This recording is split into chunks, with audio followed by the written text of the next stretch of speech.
Member Liz Cheney.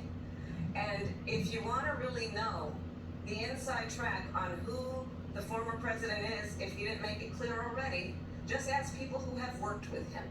His former chief of staff, a four-star general, has said he has contempt for the Constitution of the United States. His former national security advisor has said he is dangerous and unfit. His former Secretary of Defense has said the nation, the Republic, would never survive another Trump term. And when we listen to this kind of rhetoric, when the issues that affect the American people are not being addressed, I think the choice is clear in this election. President Trump, I'll give you a quick minute to respond. Yeah. Thank you, because when I hear that, see, I'm a different kind of a person. I fired most of those people.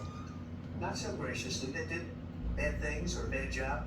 I fired them. They never fired one person. They didn't fire anybody having to do with Afghanistan and the Taliban and the 13 people who's were just killed, viciously and violently killed. And I got to know the parents and the family. They didn't fire. They should have fired all those generals, all those top people, because that was one of the most incompetently handled situations anybody has ever seen. So when somebody does a bad job, I fire him. And you take a guy like Esper, he was no good, I fired him, so he writes a book. Another one writes a book. He This says, they can write books with nobody still else think standing. he on that But show they have called done such a poor Celebrity job, Apprentice. and they You're never fired. fired anybody. Look at the economy. Look at the inflation. They didn't fire any of their economists. They have the same people. That's a good way not to have books written about you. But just to finish, I got more votes than any Republican in history by far. In fact, I got more votes than any president, sitting president in history by far.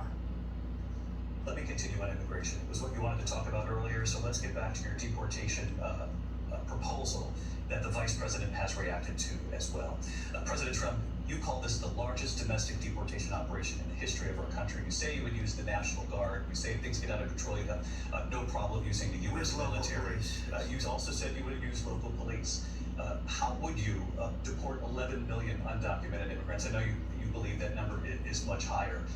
Take us through this. What does this look like? Will authorities be going door to door in this country? Yeah. It is much higher because of them. They allowed criminals, many millions of criminals. They allowed terrorists. They allowed common street criminals. They allowed people to come in, drug dealers, to come into our country, and they're now in the United States and told by their countries like Venezuela, don't ever come back or we're going to kill you. Do you know that crime in Venezuela and crime in countries all over the world is way down? You know why?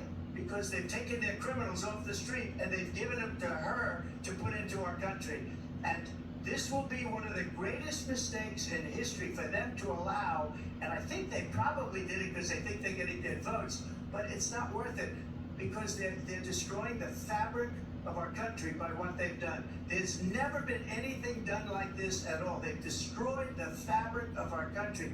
Millions of people let in, and all over the world, crime is down all over the world except here. Crime here is up and through the roof. Despite their fraudulent statements that they made, crime in this country is through the roof. And we have a new form of crime. It's called migrant crime. And it's happening at levels that nobody thought possible. President Trump, as you know, the FBI says overall violent crime is actually coming down in this country. But Excuse me, the FBI defrauded. They were defrauding statements. They didn't include the worst cities. They didn't include the cities with the worst crime. It was a fraud. Just like their number of 818,000 jobs that they said they created turned out to be a fraud. President Trump, thank you. I'll let you respond, Vice President. Well, I think this is so rich, coming from someone who has been prosecuted for national security crimes, economic crimes, election interference, has been found liable for sexual assault, and his next big court appearance is in November at his own criminal sentencing. And let's be clear, where each person stands on the issue of what is important about respect for the rule of law and respect for law enforcement. The former vice president called for defunding federal law enforcement, 45,000 agents, get this, on the day after he was arraigned on 34 felony counts.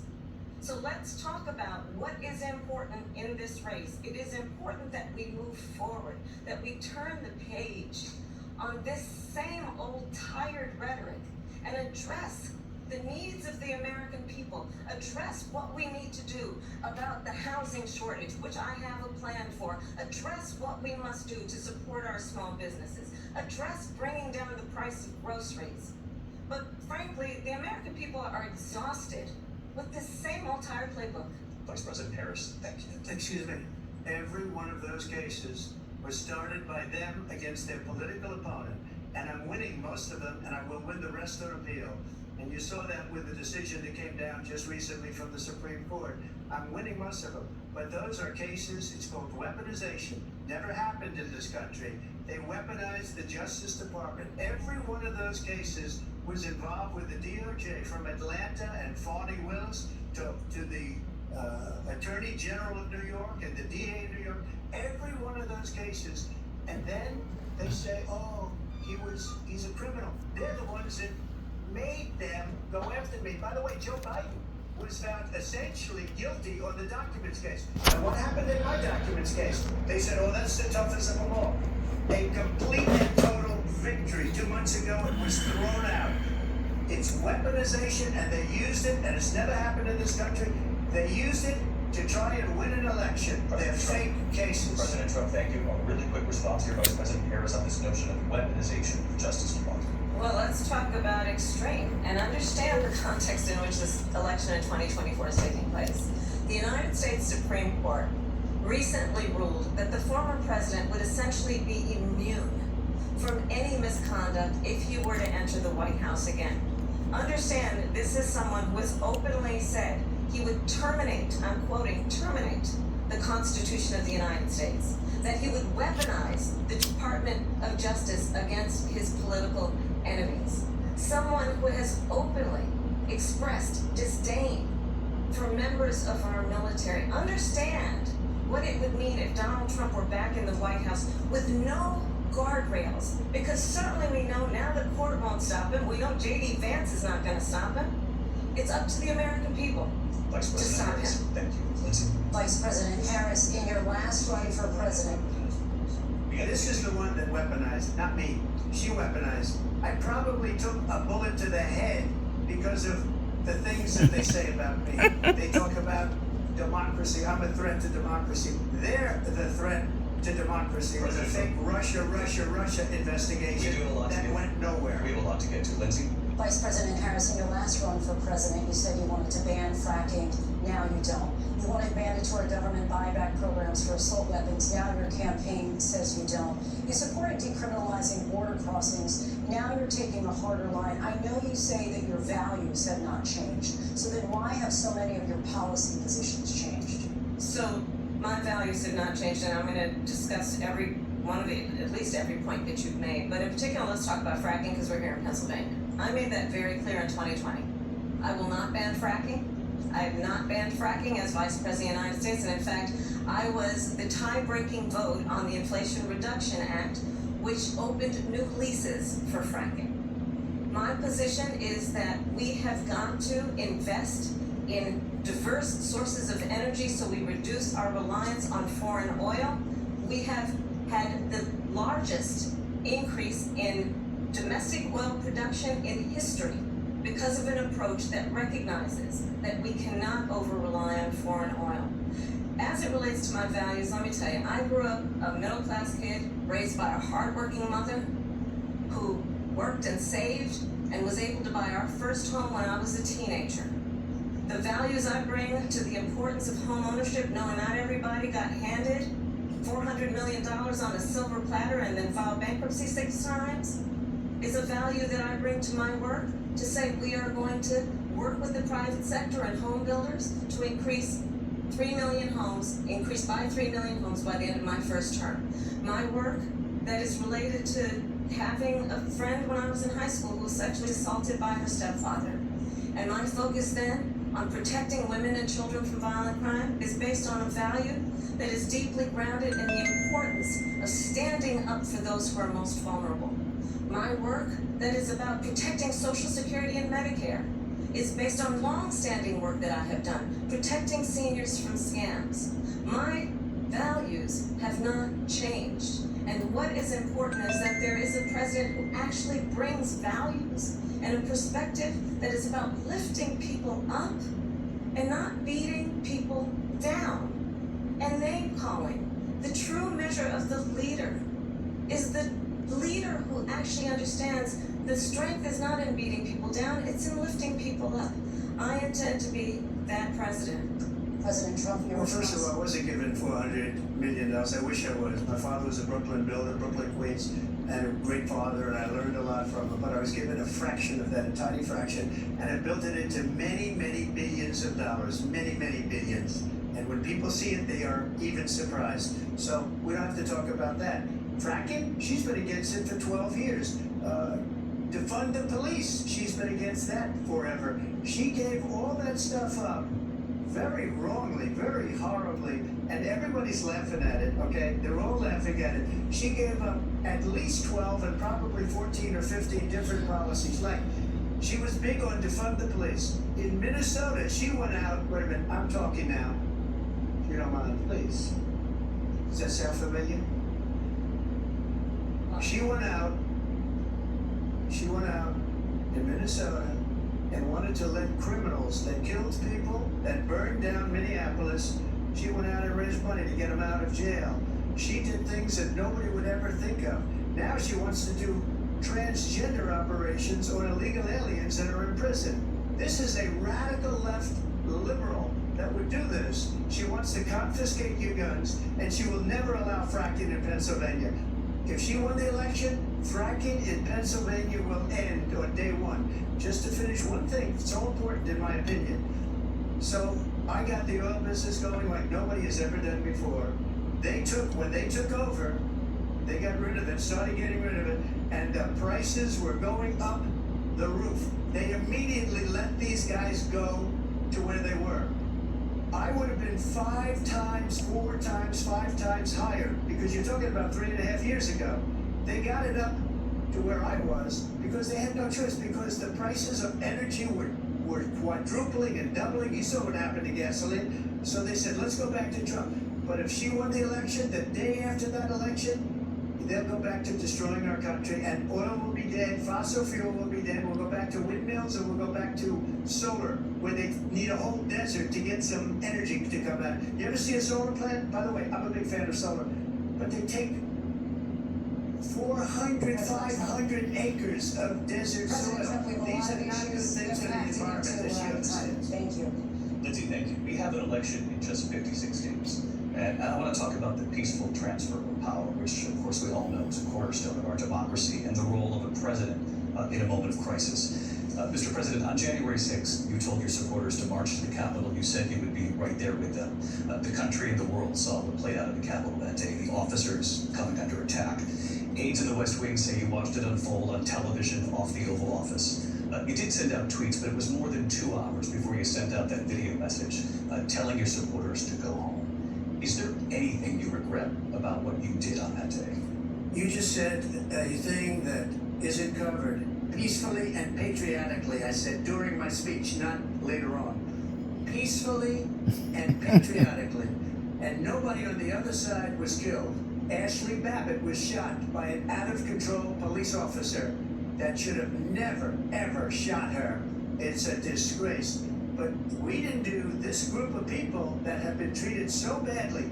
I ask, what about all the people that are pouring into our country and killing people that she allowed to pour in? She was the border czar, remember that.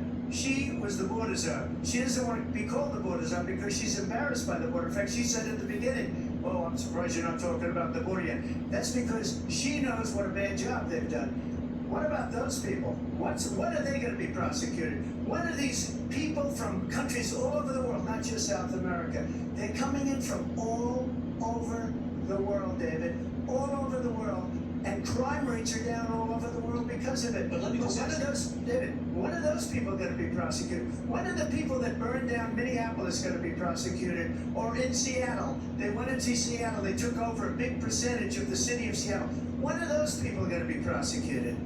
But let me just ask You might ask her that question. You were the president. You were watching it unfold on television. It's a very simple question as we move forward toward another election. Is there anything you regret about what you did on that day? Yes or no? I had nothing to do with that other than they asked me to make a speech. I showed up for a speech. I said, I think it's going to be big. I went to Nancy Pelosi and the mayor of Washington, D.C., and the mayor put it back in writing, as you know. I said, you know, this is going to be a very big rally or whatever you want to call it. And again, it wasn't done by me, it was done by others. I said, I'd like to give you 10,000 National Guard or soldiers. They rejected me. Nancy Pelosi rejected me. It was just 2 weeks ago, her daughter has a tape of her saying she is fully responsible for what happened. They want to get rid of that tape. It would have never happened if Nancy Pelosi and the mayor of Washington did their jobs. I wasn't responsible for security. Nancy Pelosi was responsible. She didn't do her job. The question was about you as president, not about former Speaker Pelosi, but I do want Vice President Harris to respond to her. I was at the Capitol on January 6th. I was the vice president-elect. I was also an acting senator. I was there. And on that day, the President of the United States incited a violent mob to attack our nation's capital, to desecrate our nation's capital. On that day, 140 law enforcement officers were injured, and some died. And understand, the former president has been indicted and impeached for exactly that reason. But this is not an isolated situation. Let's remember Charlottesville, where there was a mob of people carrying tiki torches, spewing anti-Semitic hate. And what did the president then at the time say? There were fine people on each side. Let's remember that when it came to the Proud Boys, a militia, the president said, the former president said, stand back and stand by. So for everyone watching who remembers what January 6th was, I say, we don't have to go back. Let's not go back. We're not going back. It's time to turn the page.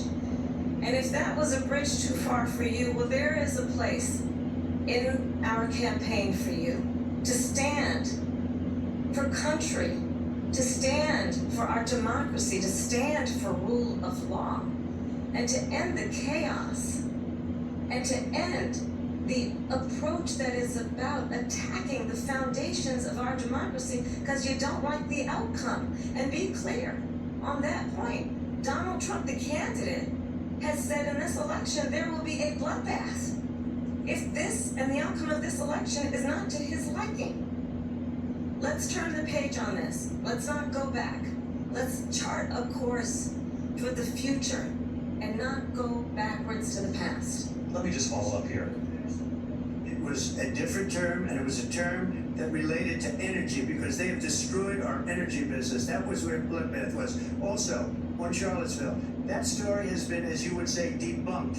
Laura Ingraham, Sean Hannity, Jesse, all of these people, they covered it. If they go an extra sentence, they will see it was perfect.